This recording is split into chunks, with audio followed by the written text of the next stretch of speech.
The auction master's voice echoed through the underground market. Lot 47. Female vampire, warrior caste. 15 years captive.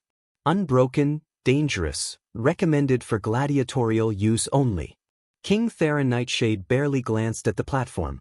He'd come to this wretched place for one reason, to find a governess for his twin daughters. Someone patient. Someone kind. Someone to fill the void their mother's death had left hollow. He had not come to have his world shattered by two small voices speaking in perfect unison. "Papa," his daughters whispered, their hands pointing toward heavy chains. "That one is ours. Welcome back, beautiful souls. Today's story will break you open and remake you. It's about chains that bind the body and the heart. About two little girls who see truth where kings see only law. And about a love that survived death itself, or what should have been death. If you're ready for a story that will grip you from the first word to the last, settle in. Drop a comment telling me where you're watching from. I love seeing this global family come together. Now, let's descend into the darkness of the Crimson Market, where the lost are sold and the found are forbidden. King Theron Nightshade moved through the underground market with his daughters flanking him like small shadows. Arya on his left, 6 years old, with her mother's storm-gray eyes and a mind that catalogued everything. Luna on his right, also 6, identical in appearance but softer, the one who still believed the world could be kind if you asked politely enough. Both wore traveling cloaks of deep indigo, the royal color muted for this grim errand. Both had their mother's silver-streaked black hair, though they'd never known the woman who'd given them that gift. Theron had come here out of desperation. 15 governesses in 6 years. Some couldn't handle the girls' uncanny ability to finish each other's sentences. Others had been caught stealing, lying, or worse, looking at the king with ambitions beyond their station. But mostly they left because his daughters were haunted. Not by ghosts. By absence. They asked questions no governess could answer. Why don't we have a mother? Where did she go? Does she watch us from the stars? Theron had stopped trying to answer. The truth, that their mother had died in childbirth, that he'd held her hand as life bled from her body, that her last words had been protect them, felt like betrayal every time he spoke it. So he'd buried himself in ruling, in making the Nightshade territories strong, prosperous, and utterly devoid of anything that might require him to feel. Until 3 weeks ago, when Luna had reached for a court advisor's hand and called her mama by mistake. The woman had frozen. Arya had gone pale. And Theron had realized his daughters were growing up in a palace haunted by someone they'd never known. They needed more than a king's discipline. They needed what he could no longer give. The Crimson Market existed in the legal gray spaces of post-war treaties. After the blood uprising had been crushed, thousands of vampire rebels had been captured. Execution would have sparked another war. Imprisonment was expensive. So the High Council had codified a compromise. Captive markets. Prisoners could be purchased by those with sufficient rank.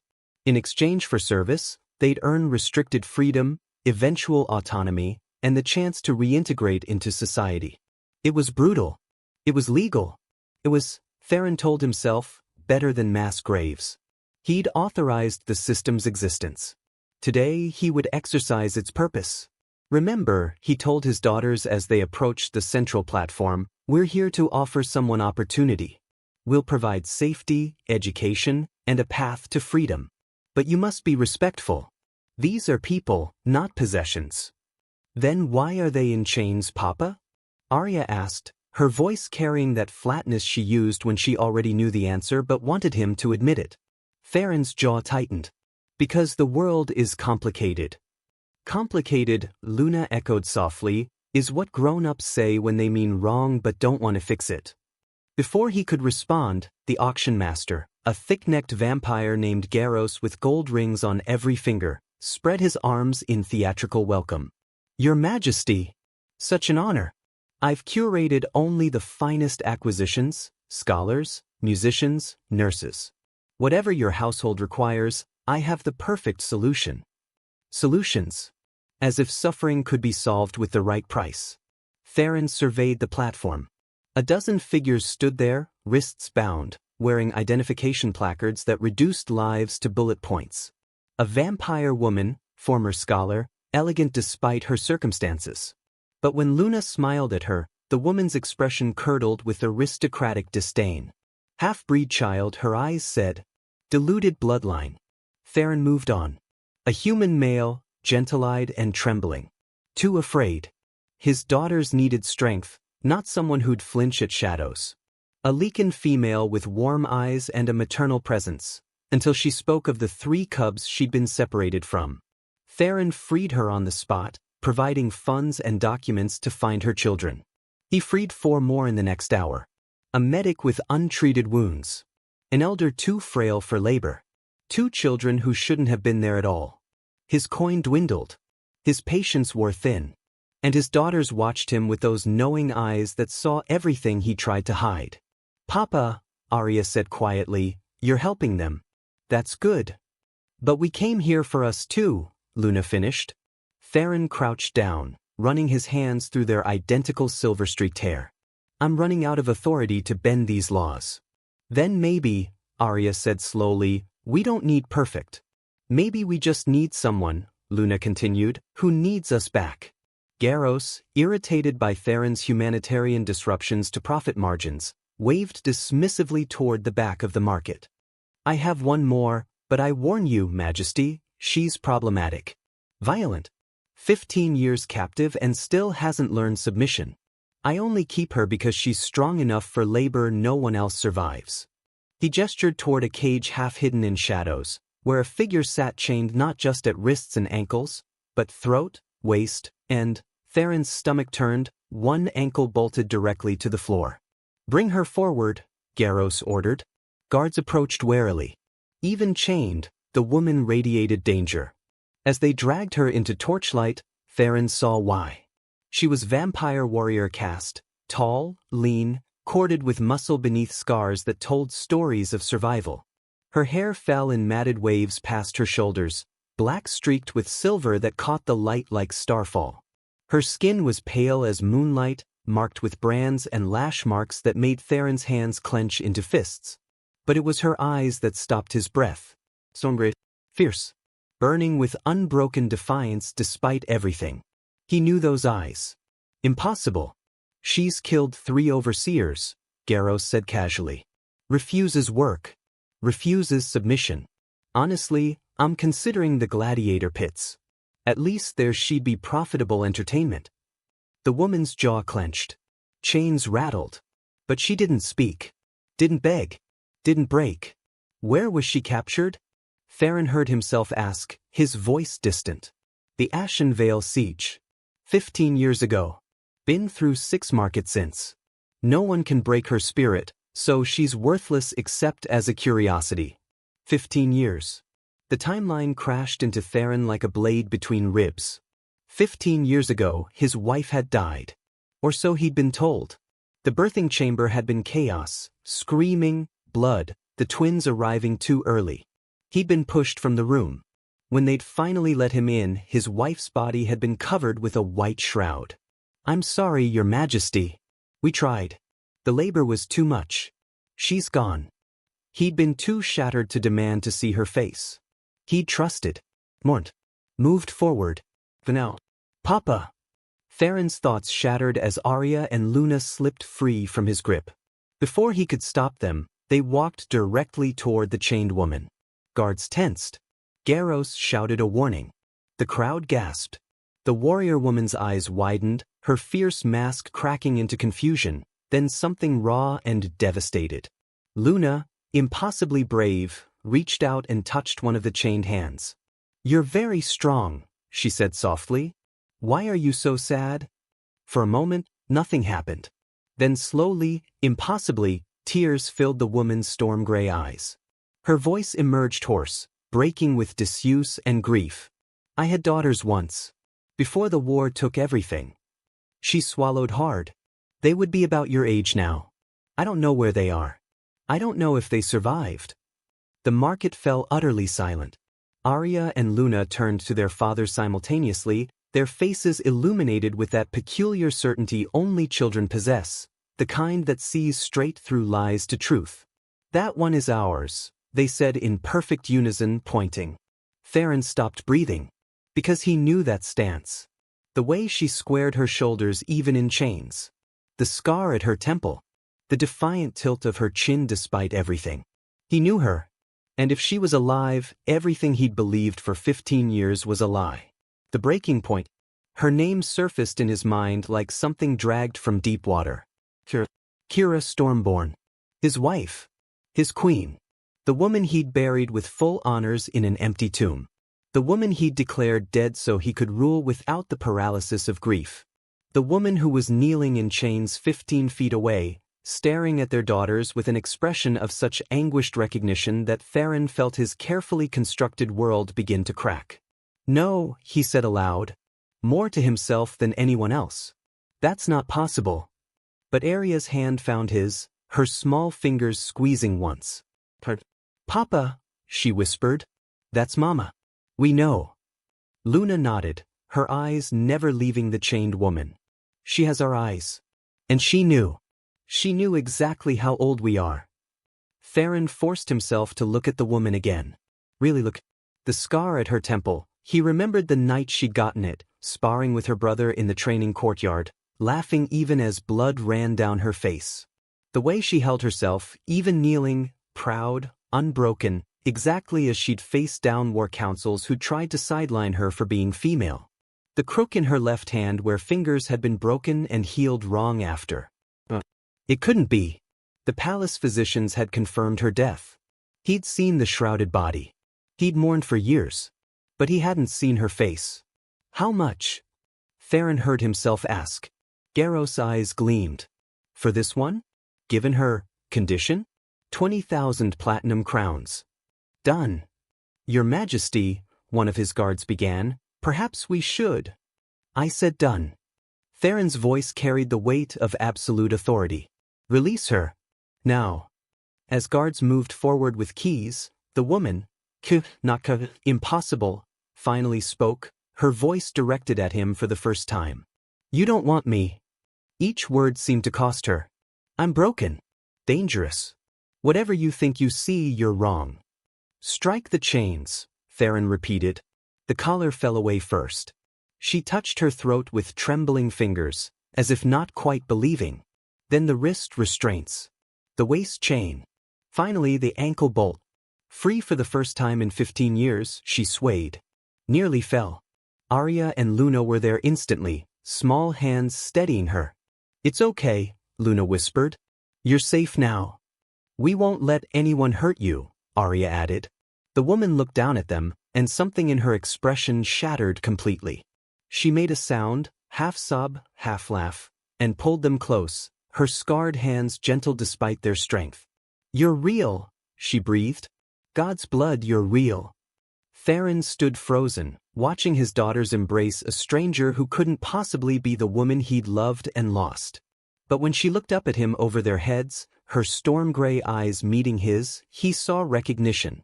Not just of him. Of everything. The years, the grief, the loss, the betrayal.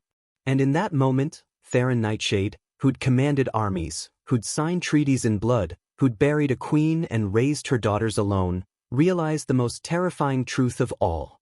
His wife had never died. She'd simply been taken. Continue TO Part 2, Memory and Recognition. Would you like me to continue with the full script? This is approximately 2,000 words of the planned 12,000 to 14,000.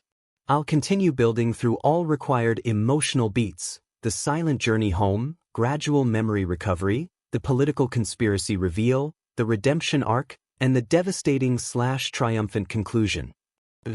10:07 a.m. Part 2, Shattered Truths. The silent journey home. The carriage ride back to Nightshade passed in suffocating silence. Kira, if it was truly her, sat across from Theron, his daughters pressed against her sides like small anchors keeping her tethered to reality. She stared at nothing, her hands alternating between touching the girl's hair with reverent wonder and clenching into fists against her thighs. Theron watched her with the careful attention of someone studying a battlefield, cataloging details that might prove or disprove the impossible. The scar at her temple. The way her left eye twitched slightly when torchlight flickered, a tell she'd developed during the war, when sudden movement meant danger. The particular angle of her jaw when she was holding back emotion. All correct. All impossible. What do you remember? He asked finally, his voice carefully neutral. Her storm-gray eyes lifted to his. Pain. Chains. Markets. Being moved like cargo. She paused. Singing to myself in the dark because it was the only thing that felt like mine. Before that. Her brow furrowed. Fragments. A garden in moonlight. Someone's voice saying. She stopped, shaking her head. It's like trying to hold water. The harder I grasp, the faster it drains away. Do you know who you are? They called me 47. Sometimes, the untamable one. Sometimes worse. Her hand moved unconsciously to her throat where the collar had been. I stopped having a name. Arya stirred. Mama had a name. Kira's breath hitched. Please don't call me that. Why not? Luna asked, her voice small. Because I don't know if I am. And if I'm not. Her voice broke. If I'm not, and you believe I am, it will destroy you when you realize the truth. I won't do that to children. Theron leaned forward. Look at me. She did, reluctant, guarded. Kira Stormborn was my wife. She died 15 years ago in childbirth, bringing these two into the world. I held her hand as life left her body. I buried her with full honors. I mourned for years. Then I'm not her, Kira whispered. I'm sorry. Except, Theron continued, his voice hardening, I never saw her face after she died. They told me it would be too traumatic. I trusted them. And now I'm looking at a woman who has my wife's scars, my wife's eyes, my wife's mannerisms, and my wife's ability to recognize our daughters on sight. He sat back, his hands gripping the seat edge so hard the leather creaked. So you'll forgive me if I'm not ready to accept that you're just some unfortunate stranger who happens to be her perfect double. Silence descended again, broken only by the carriage wheels on cobblestone. Finally, Luna spoke, her voice thoughtful. Papa, if someone wanted us to think Mama was dead, but she wasn't, how would they do it? Theron's jaw clenched. They'd need access to the birthing chamber. Control over the physicians. The ability to move a body without being questioned. And they'd need a reason, Arya added. What's worth making a queen disappear? That was the question that had been burning in Theron's mind since the moment his daughters had pointed at those chains. What could possibly be worth this? Nightshade Keep. The ghost returns. They arrived at the keep near dawn. Theron had sent a runner ahead with specific instructions. Prepare the East Wing guest chambers, post guards, and tell absolutely no one why. As they entered through a servant's entrance, avoiding the main halls, Kira stopped at the threshold. Her breathing quickened. Her eyes darted across marble floors, vaulted ceilings, tapestries depicting battles long past. I know this place, she whispered. Theron's heart hammered. How? I don't know. But I've walked these halls. She moved toward a particular corridor, her steps quickening. There's a window. Third on the left. It overlooks a garden with night-blooming jasmine and a fountain shaped like a crescent moon, Theron finished, his voice hollow. She turned to stare at him. How did you? Because my wife designed that garden. It was her wedding gift to herself. He moved closer. She said if she was going to be queen of the night, she wanted a place where darkness felt like home instead of a cage. Kira's hand flew to her mouth. Her eyes filled with tears. I remember. God's help me, I remember standing there in rain, and someone, you said I'd catch my death, and I laughed because vampires don't get sick, Theron finished. And you said, then catch me first. She stumbled backward, hitting the wall. Her breathing came in gasps. No, this isn't, I can't be her. If I'm her, that means... Her eyes widened with dawning horror. That means I had children. That means I had you. That means everything I lost wasn't just taken, it was stolen while I was alive to feel it. The sound that tore from her throat was inhuman. Grief and rage and 15 years of survival collapsing into one devastating realization. She slid down the wall, hands clutching her head. I had babies. I had a family. And someone took it from me. Someone took me from them. Arya and Luna rushed to her, wrapping their small arms around her shaking form. "It's okay," Luna whispered, though tears streamed down her own face. "You're home now," Arya added. "We found you." Theron stood frozen, watching the woman he'd loved break apart in front of their daughters, and felt rage ignite in his chest like wildfire. Someone had done this. Someone with power, access, and the monstrous cruelty required to fake a queen's death and condemn her to 15 years of slavery. And he was going to find out who. Then he was going to make them pay. The investigation begins. Theron left Kira in his daughter's care. They refused to leave her side, and went directly to his private study. He sent for 3 people. Captain Saskia, his head of guard and the only member of his security he trusted absolutely. She'd served under Kira during the war, had been one of the few who'd respected the Queen's tactical mind. Master Physician Aldrich, who'd been present at the birth. If there was a conspiracy, he was either complicit or a witness. And Counselor Verin, his most senior advisor. Verin had been part of the inner circle 15 years ago. If anyone knew the court's secrets, it was him. Saskia arrived first, her expression sharp with concern. "Your Majesty," your message said, urgent and confidential. "I need you to review the guard rotations from 15 years ago. Specifically, the night the Queen died. Who was posted at the birthing chamber? Who had access? Who left their post, even briefly?" Saskia's eyes narrowed. "May I ask why we're revisiting?" "No. You may not. Just get me the information." She bowed and left without another word. Aldrich arrived next, his elderly face creased with worry. "Your Majesty, is someone ill? The princesses? Were there complications during the Queen's labor?" Aldrich blinked. Your Majesty, this was 15 years ago. I'm not sure I recall every..." "You recall." Theron's voice was ice. "A queen doesn't die in childbirth without a physician remembering every detail. So I'll ask again, were there complications?" The old man's hands trembled. The labor was difficult. The twins came early. There was significant blood loss, but Her Majesty was strong. He stopped. "She what?" "She was conscious after the birth. Weak but conscious. She asked to hold the children." Aldrich's voice dropped to barely a whisper. "I placed them in her arms. She smiled. She was crying. And then, High Counselor Verin arrived. He said you'd requested privacy. That the Queen needed rest. He dismissed everyone from the room except for 2 attendants I didn't recognize." Theron felt ice spread through his veins. "And when we were called back an hour later, she was gone. They said her heart had given out. That the strain had been too much." Aldrich met his eyes, and Theron saw the truth there. The old physician had never believed it. "I wanted to examine her body. Perform a proper verification. Verin said it was unnecessary. That you'd given orders to prepare her for burial immediately." "I gave no such orders." "I know," Aldrich whispered. "I know you didn't. But I was a coward, Your Majesty. I let myself believe the lie because questioning it would have cost me everything." Before Theron could respond, the study door opened. Counselor Verin entered, his silver hair perfectly arranged, his expression one of practiced concern. "Your Majesty, I came as quickly as..." He stopped, seeing Aldrich. Doctor. How fortuitous. I assume His Majesty is conducting a review of palace medical protocols?" "Sit down, Verin," Theron said quietly. Something in his tone made the counselor's mask slip for just a moment.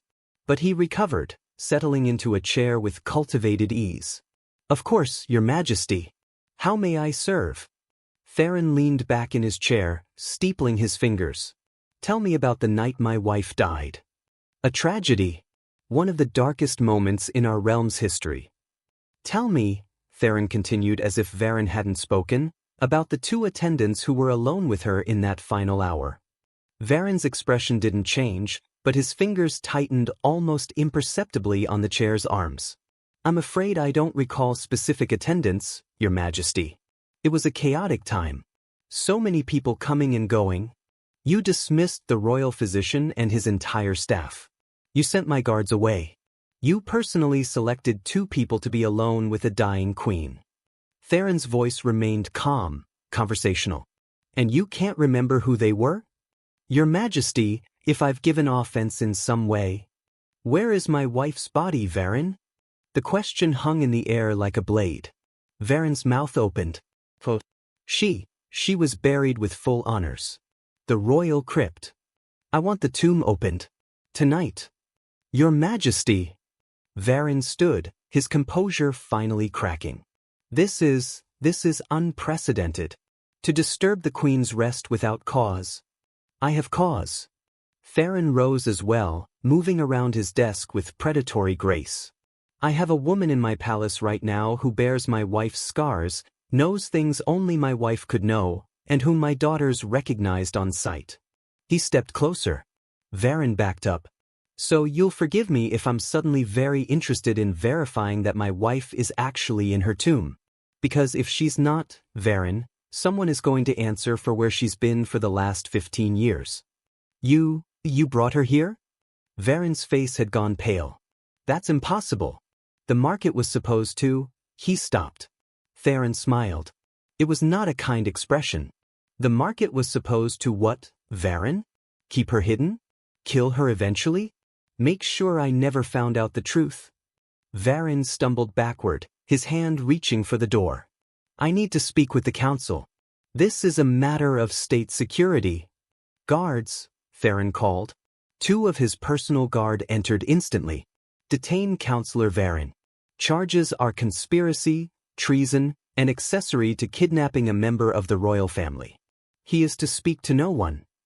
As the guards seized Theron, the councillor's mask finally shattered completely. You don't understand. It was necessary. The realm needed stability, not a half-blood queen who'd weaken our position.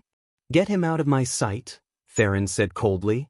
As they dragged Theron away, still protesting, Aldrich spoke quietly from his corner. Your Majesty, if she's truly alive, if she's been captive all this time? The old physician's voice shook. What they did to her, the blood magic required to fracture memory that completely, the cost would have been unspeakable. I know, Theron said. Which is why when I find everyone involved, their punishment will be equally so. Midnight found Theron in the royal crypts, accompanied by Saskia and 4 trusted guards. Aldrich had come as well, carrying the medical instruments necessary to examine whatever they might find. The Queen's tomb stood in the place of honor, white marble carved with scenes of her victories in battle, her wedding day, her coronation. Theron had commissioned it himself, pouring grief into beauty because he hadn't known what else to do. Now he stood before it with cold certainty, a hammer in his hands. Your Majesty, Saskia said quietly, are you certain? Break the seal. It took an hour to remove the marble lid. When they finally lifted it aside and looked within, Theron felt his world tilt. The tomb was empty. Not just empty of a body. Empty of everything. No shroud, no bones, no indication anyone had ever been laid to rest there. 15 years of grief. 15 years of raising his daughters alone, telling them their mother had died bringing them into the world. 15 years of standing at this tomb on anniversaries and remembrance days, speaking to a ghost. All of it. Every moment. Built on a lie. Your Majesty. Aldrich's voice pulled him back. The physician was examining the tomb's interior with a careful eye. There are markings here. Carved into the base, hidden where they wouldn't be seen without opening it. Theron moved closer. Etched into the marble in letters almost too small to read were words in the old tongue. The half-blood line ends here. Long live the pure realm. Blood purus, Saskia breathed. This was about her heritage. Kira had been half vampire, half human. A union that had caused scandal when Theron had insisted on marrying her. The old noble families had never accepted her. Called her weak, deluded, unworthy of the crown. But Theron had loved her fiercely, and more importantly, she'd been brilliant. A tactical genius who'd helped him win the war. A queen who'd advocated for the mixed-blood population, pushed for reforms that threatened centuries of pure-blood supremacy. They'd hated her for it. And apparently, they'd decided to erase her. Find them, Theron said, his voice deadly quiet. Every counselor, every noble family, every person who had access to the birthing chamber that night. Our names. I want locations.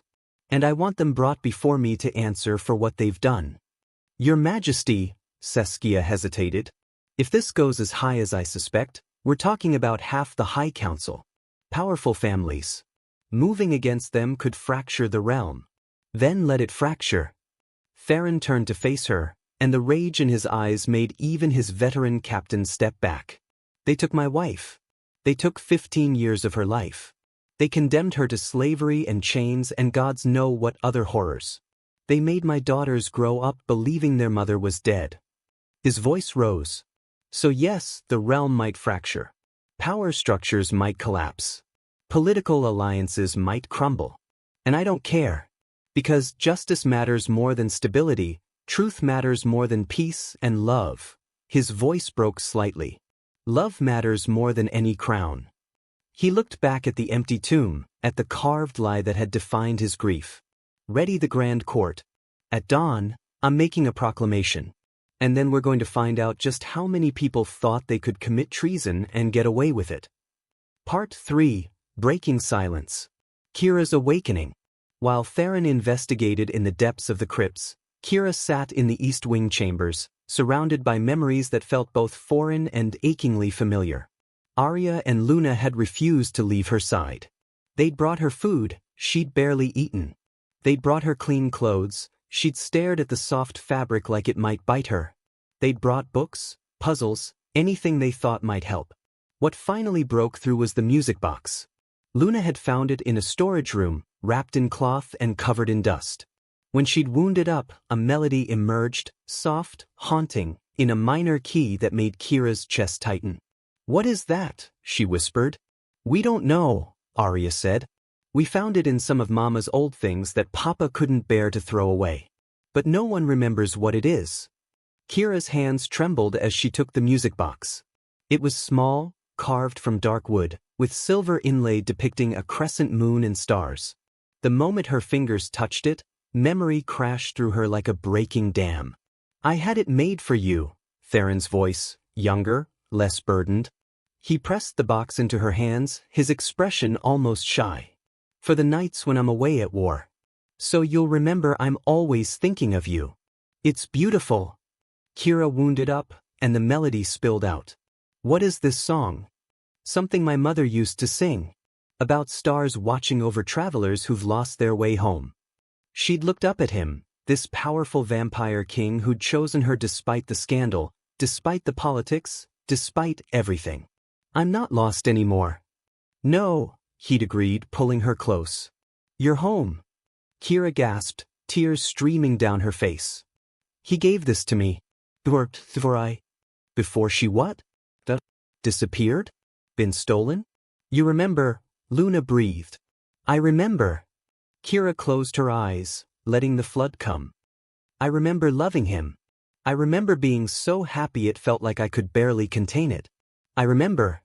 Pain lanced through her skull. She cried out, pressing her hands to her temples. "Mama!" Both girls were there instantly. "I'm fine."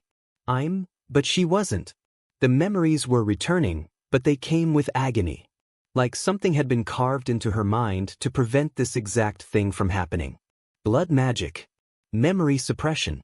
The kind that required continuous reinforcement or it would start to fail. 15 years was a long time to maintain such a spell. And apparently, being surrounded by the people and places she'd loved was enough to start breaking it. "Tell us," Arya urged. "Tell us what you remember." So Kira did.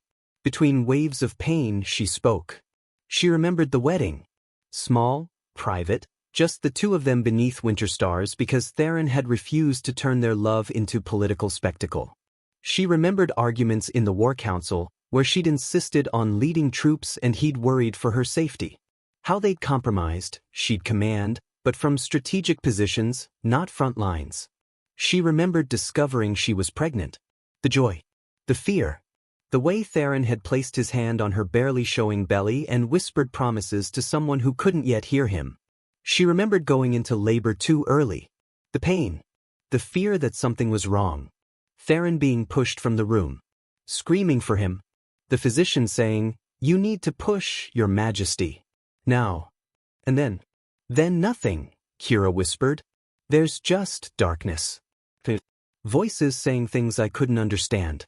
Hands pulling me away from something I needed to hold. I was screaming, but no sound would come. She looked at her daughters, really seeing them for the first time. These two small, perfect beings who were hers. "They took me before I could hold you," she said, her voice breaking. "I never got to hold my babies. I never got to." She couldn't continue. The sobs took her, 15 years of grief pouring out all at once. Arya and Luna held her, these children she barely knew but loved with a ferocity that burned like stars. "We're here now," Arya said firmly. "And we're not letting anyone take you again." "Never," Luna agreed.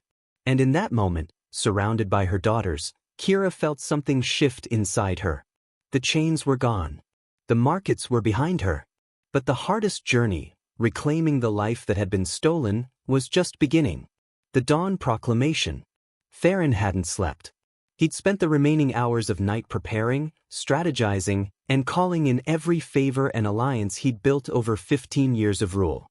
At dawn, he stood in the grand hall before an assembly of nobles, counselors, and commoners who'd been summoned without explanation. The hall was packed. Word had spread that something monumental was about to happen. His daughters stood beside him. He'd asked them to be there. They deserved to be present for this. And behind them, barely visible in the shadows, stood Kira. She'd refused to hide any longer. 15 years ago, Theron began, his voice carrying through the silent hall, "I was told my wife died in childbirth. I mourned her. I buried her, or so I thought. I raised our daughters alone, believing they'd lost their mother bringing them into the world." Murmurs rippled through the crowd. 3 days ago, I discovered the truth." He paused, letting the weight settle. Queen Kira Stormborn did not die. She was taken. Removed from the birthing chamber while still alive, her memory shattered by blood magic, and condemned to 15 years of slavery in the Crimson Markets. The hall erupted. Shouts of disbelief. Gasps of horror. Nobles on their feet, demanding proof. "Silence!" Theron's command cracked like a whip. The hall fell quiet. "Last night, I opened my wife's tomb. I found it empty. And I found this." He held up a parchment bearing the words carved into the tomb's base. A confession from those who thought they could erase a queen for the crime of being half-blood. He looked across the assembled faces, seeing fear in some eyes, guilt in others. "An investigation is underway. Those responsible will be identified. And when they are, they will answer not just for conspiracy and treason, but for something far worse. They will answer for the years they stole. From me. From our daughters. And from the woman who deserved better than to be erased for political convenience." He stepped aside, and Kira moved forward into the light. The hall's response was chaos. Some nobles, the pure-blood supremacists, looked horrified. Their plot, exposed. Others looked shocked, disbelieving. They genuinely thought her dead. And still others, the mixed-blood population, the common people who'd loved their warrior queen, looked at her return with something like hope. Kira stood before them, scars visible, posture unbowed, storm-gray eyes fierce. "I don't remember all of you," she said, her voice steady despite trembling hands. 15 years in chains breaks things in ways that don't heal quickly. But I remember enough. I remember serving this realm. Fighting for it. Believing it could be more than blood and fear." She paused. "Someone thought I was too dangerous to live. Too threatening to the old ways. So they erased me. Made me into property. Made sure I'd never return." Her voice hardened. "But I did return. And now you have a choice. You can stand with those who thought power mattered more than justice. Or you can stand for truth." The silence was absolute. Then, from the back of the hall, a figure stood. Captain Saskia, in full ceremonial armor. "I stand with my queen," she said clearly. Another voice. "Master Physician Aldrich. I stand with truth." Then another. And another. Common soldiers. Servants. Mixed-blood nobles who'd lived in fear of the pureblood faction. One by one, they declared themselves. And the pureblood conspirators, those who'd orchestrated or benefited from Kira's disappearance, watched their power crumble in real time. The reckoning. The trials took 3 weeks. Theron had insisted on transparency. Every hearing was public. Every piece of evidence was presented. Every conspirator was given the chance to defend themselves. 15 nobles were implicated. 8 counselors. 23 palace staff who'd been bribed or threatened into silence. The architect of it all was revealed to be High Counselor Theron, working with a coalition of pureblood houses who'd feared Kira's reforms would dilute vampire society beyond recognition. They'd planned it methodically. Waited until she was most vulnerable, in labor, surrounded by controlled staff. They'd used blood magic to fracture her memories, then sold her to the markets with falsified papers claiming she was a war prisoner from enemy territories. The empty tomb had been their insurance. If anyone ever questioned her death, there'd be no body to examine. "You destroyed a family," Theron said during Theron's sentencing, his voice hollow with rage barely contained, "for politics." Theron, stripped of title and power, looked up with defiant eyes. "I saved the realm from weakness. Half-blood queens lead to half-blood heirs. Another generation and our bloodlines would be diluted beyond recognition." "My daughters," Theron said coldly, "are twice the leaders you ever were. And they'll inherit a realm that values mercy and justice over your poisonous obsession with blood purity." He pronounced sentence without hesitation: exile beyond the borders, magic stripped, left to survive in the human lands without the powers that had made them feel superior. For some, it would have been kinder to execute them. Theron didn't care. The slow healing. While the trials proceeded, Kira slowly, painfully, began to reclaim her life. The memories returned in fragments. Some good, her wedding night, Theron's laughter, quiet moments in the garden. Some devastating, the terror of labor, hands tearing her away from her newborn children, the first days in the market when she'd still known who she was and screamed herself hoarse demanding they contact the king. The blood magic had been reinforced for years through subtle spells woven into the market's infrastructure. Distance from those spells, combined with being surrounded by people and places she'd loved, was breaking the enchantment. But it was agony. Some nights, she'd wake screaming, lost in memories of overseers or chains or the hollow despair of believing she'd never escape.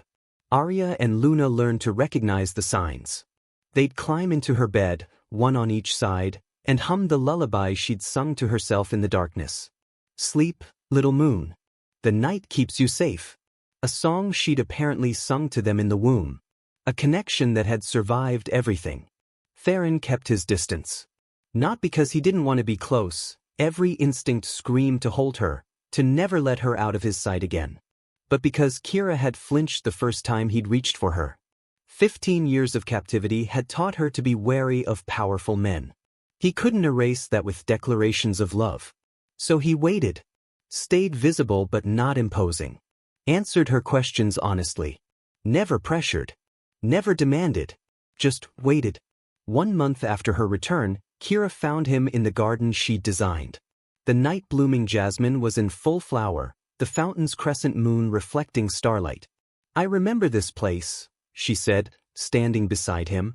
"You loved it here. I remember loving you here." She turned to face him, and for the first time, there was no fear in her eyes when she looked at him. "I remember the man who gave me a music box and promised I'd never be lost." "You weren't lost," Theron said quietly. "You were taken. And I failed to find you. You believed what you were told. What you were meant to believe." She stepped closer. "I'm not angry at you, Theron. I'm angry at them. At what they stole. I spent 15 years mourning you. I should have questioned. Should have demanded to see your body. Should have. You were grieving." Her hand found his, tentative but deliberate. "And they used that grief against you. Against both of us."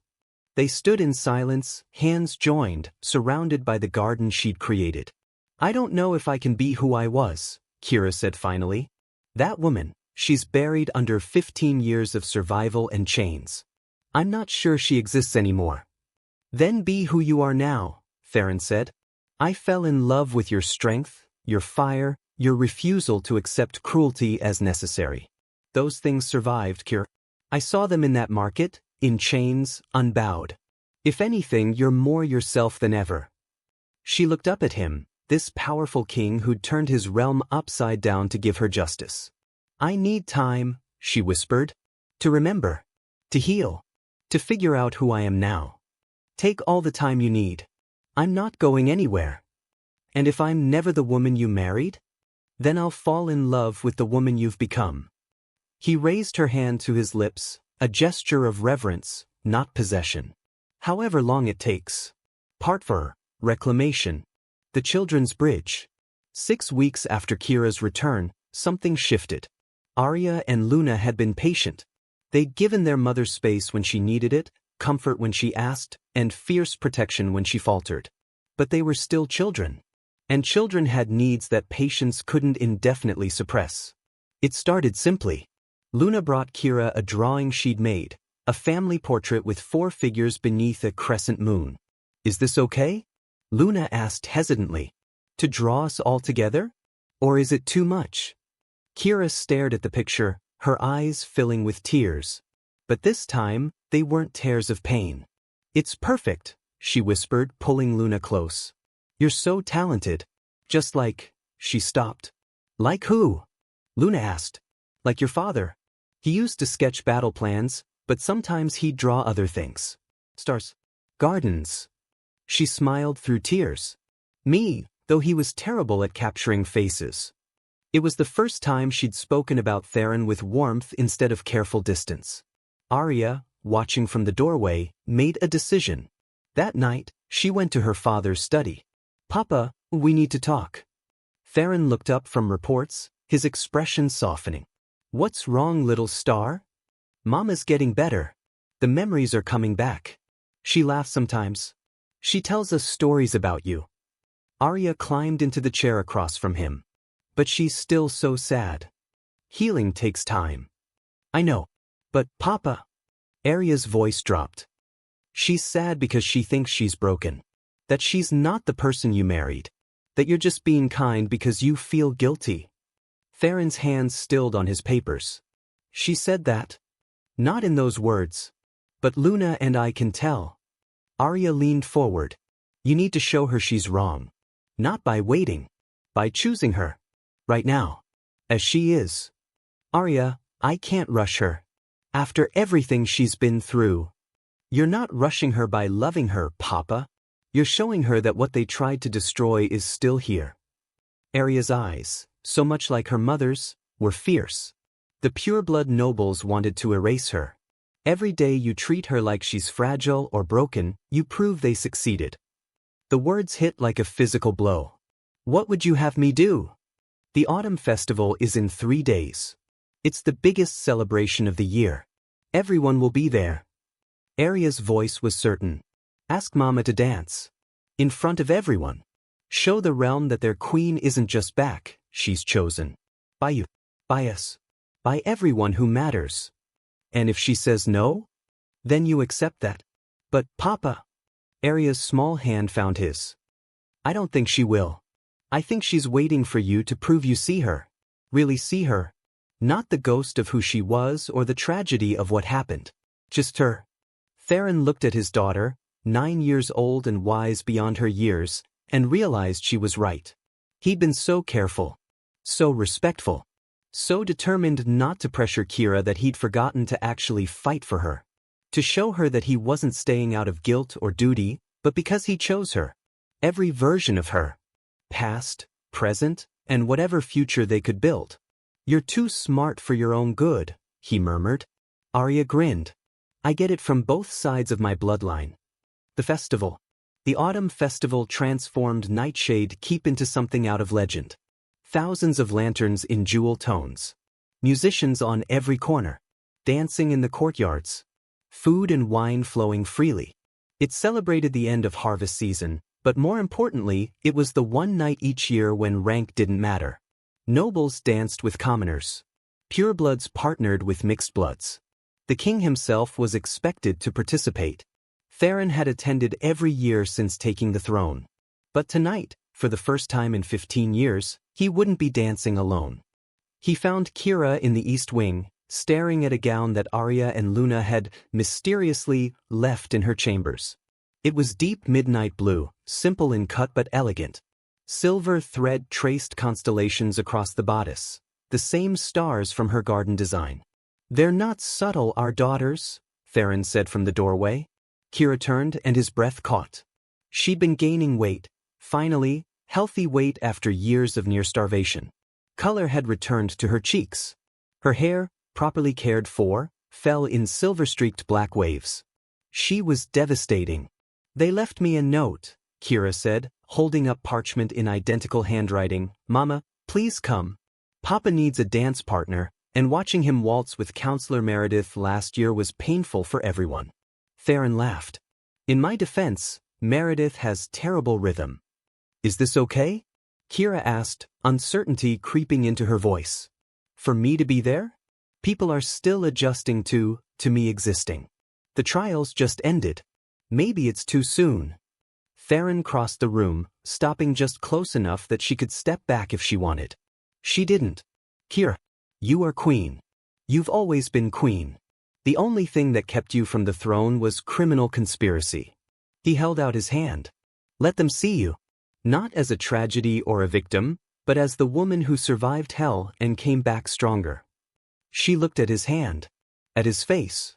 At the hope he wasn't quite hiding. "I don't remember how to be queen." "Then learn again. With me." She took his hand. The festival was in full glory when they arrived. The courtyard blazed with color and sound. And when Theron entered with Kira on his arm, the music actually stopped. Silence rippled out like a stone dropped in still water. Thousands of eyes turned to watch their queen, returned from death, scarred by captivity, unbowed, walk through her own people. Some faces showed joy. Others showed shame. A few showed lingering resentment from the pureblood faction that had lost power. Kira's hand tightened on Theron's arm, but she didn't falter. Arya and Luna appeared at her other side instantly, small guards flanking their mother. "Remember," Luna whispered, "you're the woman who survived 15 years in chains. A party is nothing." Kira laughed, a real, genuine sound that made Theron's heart skip, and some of the tension eased. The music resumed. Dancing continued. But every eye remained on the royal family. Theron led Kira to the center of the courtyard, where tradition dictated the king open the dancing. "I should warn you," Kira murmured, "I don't remember the steps." "Then I'll lead. And if I step on your feet, feel free to step on mine back." The musicians struck up a waltz. Slow, elegant, romantic. Theron placed one hand at Kira's waist, the other taking her hand. She positioned herself automatically, muscle memory from a lifetime ago. And they began to move. At first, she was stiff, uncertain. But Theron was a strong lead, and the rhythm was simple. Within a few bars, her body remembered what her mind had forgotten. She began to relax. To trust. To let herself be led without feeling controlled. "I remember this," she breathed. "Our wedding. We danced in snow. You insisted. Said you wanted our first dance to be under stars, not under the eyes of a court. Did I step on your feet then too?" "Constantly. I didn't care." She looked up at him, and for the first time since her return, she smiled at him with something that looked like joy. "I'm remembering pieces, Theron. Good pieces. Not just the horror. I'm remembering loving you. You don't have to." "I know I don't have to. But I want to." She moved closer, letting him hold her properly. "I want to remember what it felt like to be chosen. To be loved. To believe I deserved both. You do deserve both. You always have." Around them, other couples had joined the dance. The courtyard swirled with color and movement. But Theron saw only her.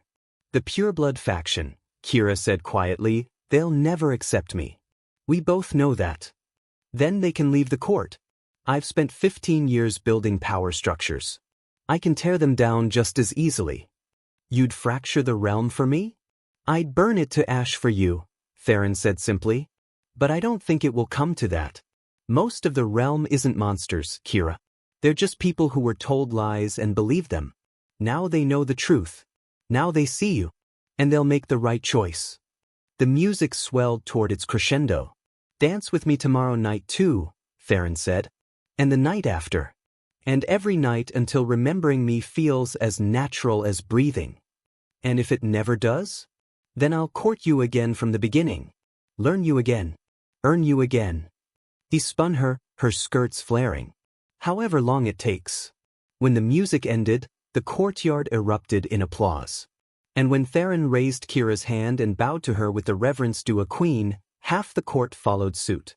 The conspirators had tried to erase her.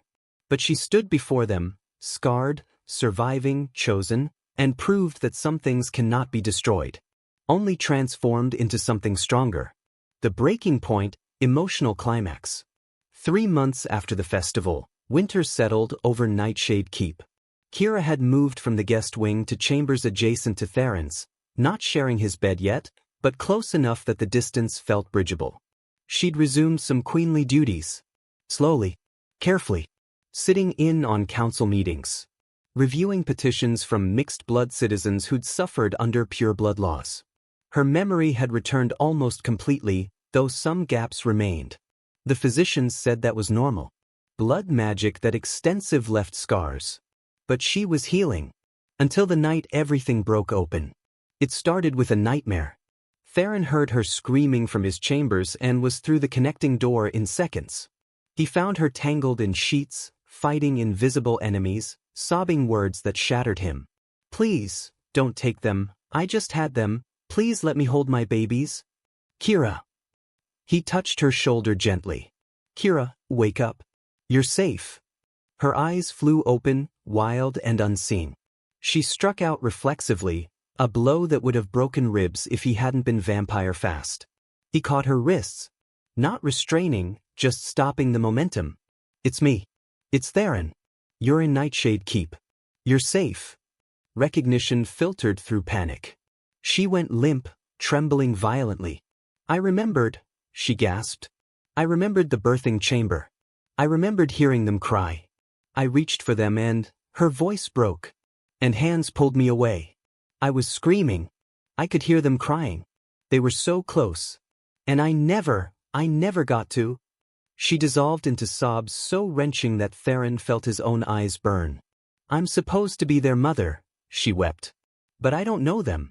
I missed everything. First words, first steps, all the moments I should have. She looked up at him, devastated. They needed me and I wasn't there. Not because I died. Because I was stolen. And I'll never get those years back. Theron pulled her close, holding her while she shattered. I know. God's help me, I know. You raised them alone. You were father and mother. You did everything. And they still ask for you, Theron said fiercely. Even when you were gone, they asked. They knew something was missing. They knew they were supposed to have you. I'm so angry, Kira whispered. I'm so angry I can barely breathe. At Theron. At the conspirators. At the world that let this happen. Be angry. Rage. Break things if you need to. She stopped, her hands fisting in his shirt. I want to hurt them the way they hurt me. I want them to feel what I felt. 15 years of loss and grief and believing I'd never be whole again. They're exiled. Powerless. Forgotten. Some fates are worse than death. It's not enough, she said, her voice raw. It will never be enough. They sat like that, Theron holding her while grief and rage poured out. 15 years of survival had required her to bury these emotions. Now, finally safe, they erupted. I don't know how to forgive this, she admitted finally. How do I let go of something that cost me everything? You don't have to forgive. Not them. Not ever. Theron pulled back to meet her eyes. But you do have to decide what comes next. Whether you let what they did define you, or whether you reclaim everything they tried to take. How? By living. Fiercely. Completely. His hand cupped her face. By being the mother Arya and Luna desperately want you to be. By being the queen this realm needs. By taking every single day they stole and filling it with so much love and purpose and joy that what they did becomes a footnote to your story, not the whole narrative. Kira leaned into his touch. I'm afraid. Of what? That I'll never be whole again. That I'm too broken. That you're staying because you feel responsible, not because you actually want. He kissed her. Not gentle. Not tentative.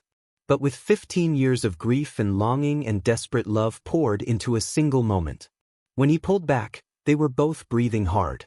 I am staying, Theron said roughly, because I love you. Not the memory of who you were. Right now. Scarred and angry and struggling and absolutely magnificent. I loved you when you were queen of my heart. I love you now that you're queen of survival. And I will love you through every version of yourself you become. Tears streamed down Kira's face. I don't know how to be loved like that. Then let me teach you. Every day. Until you believe it. She kissed him back. Soft this time. Tentative but deliberate. And in that kiss was everything they'd lost and everything they might still build. Pain acknowledged. Hope embraced. Not healed. Not yet. But healing. Part 5. The Triumph. Reclaiming the Crown. 6 months after Kira's return, Theron made an announcement that shocked the realm. He was abdicating his sole rule. Not stepping down, restructuring. For 15 years, he declared before the full court, I have ruled alone. I made decisions, signed decrees, and carried the burden of the crown as if it was mine alone to bear. But it never should have been. He gestured to Kira, standing beside him in full royal regalia. Queen Kira Stormborn was stolen from me, from our daughters, and from this realm. We have spent months seeking justice. Now we seek restoration. He turned to face her directly.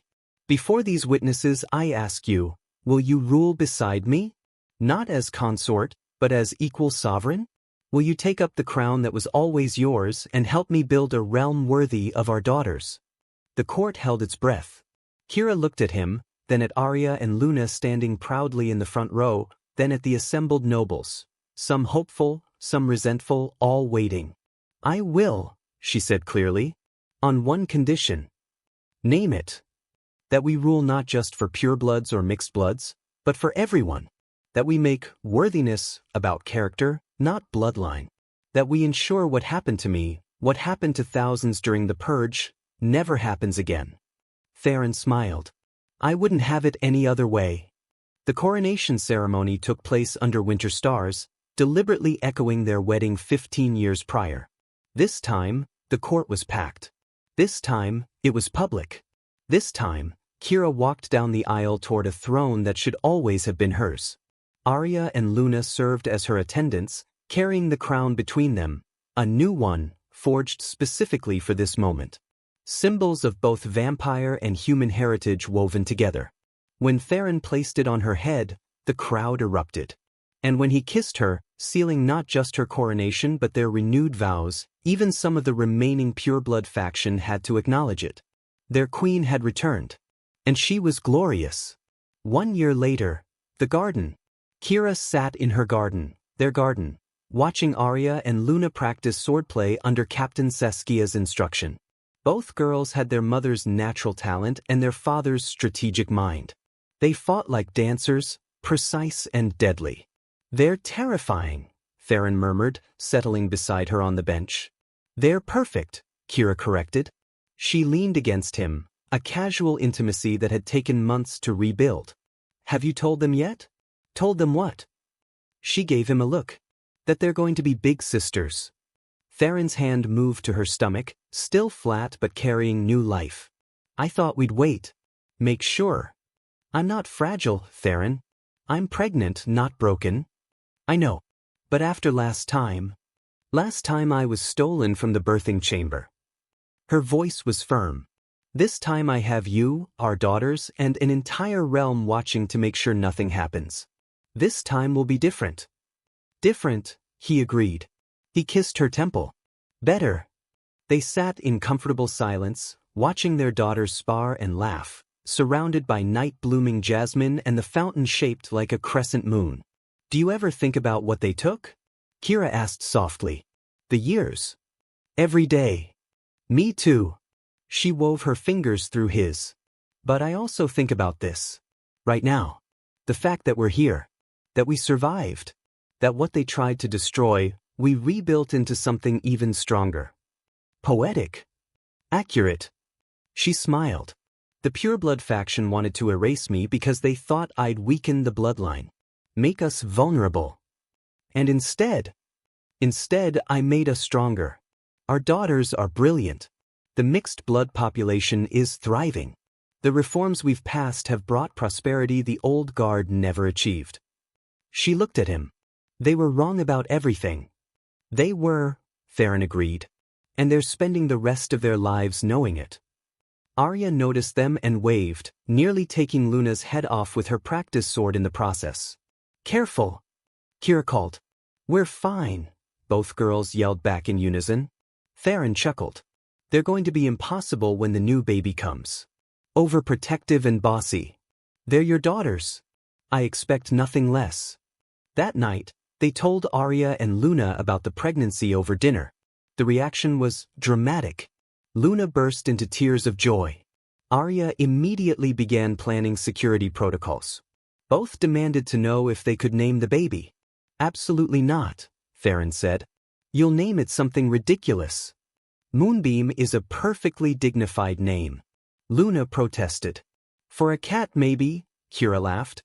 But watching her daughters argue about baby names, watching Theron try to mediate while hiding his amusement, Kira felt something settle in her chest.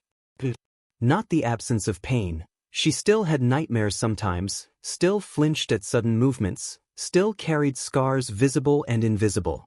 But peace despite the pain. Joy despite the grief. Love despite everything that had tried to destroy it. The conspirators had stolen 15 years. But they hadn't stolen this. They hadn't stolen her daughter's laughter or her husband's devotion or her own iron will. They tried to break her. Instead, they'd forged her into something unbreakable. 5 years after Kira's return, on a night when snow fell soft as whispers, the royal family gathered in the music room. Kira sat at the piano. She'd relearned how to play over years of patient practice. Theron stood beside her, one hand on her shoulder. Arya and Luna, now 11, sat on either side of their 3-year-old brother, Cashin, who had his father's eyes and his mother's stubborn chin. Sing the song, Mama, Cashin demanded. The star one. You heard it yesterday, Kira protested. Don't care. Again. Arya and Luna laughed. He's even bouger than we were, Arya said. Impossible, Theron murmured. But Kira was already playing the opening notes, the lullaby that had sustained her through 15 years of darkness. Sleep, little moon.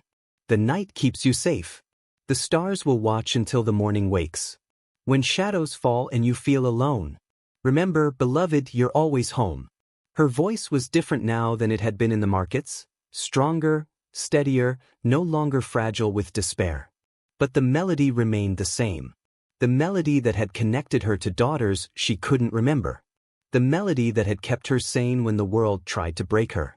The melody that had brought her home. As she sang, Theron's hand tightened on her shoulder. Arya and Luna harmonized softly. And Cashin, young enough to believe magic was real, listened with wide-eyed wonder. Outside, snow continued to fall over Nightshade Keep. Inside, a family that had been shattered and reformed sang together. And in the kingdoms beyond their borders, in markets and prisons and forgotten places, other voices took up the melody. Because Kira's story had spread. The queen who'd survived slavery. The mother who'd found her children. The woman who'd refused to break. She'd become legend. But more than that, she'd become hope. Proof that what was stolen could be reclaimed. That what was broken could be made whole. That love, patient and fierce and uncompromising, could survive anything. Even death. Even chains. Even 15 years of impossible grief. Sleep, little moon. The night keeps you safe. Welcome back, story family. We made it to the end of a journey that broke us and remade us.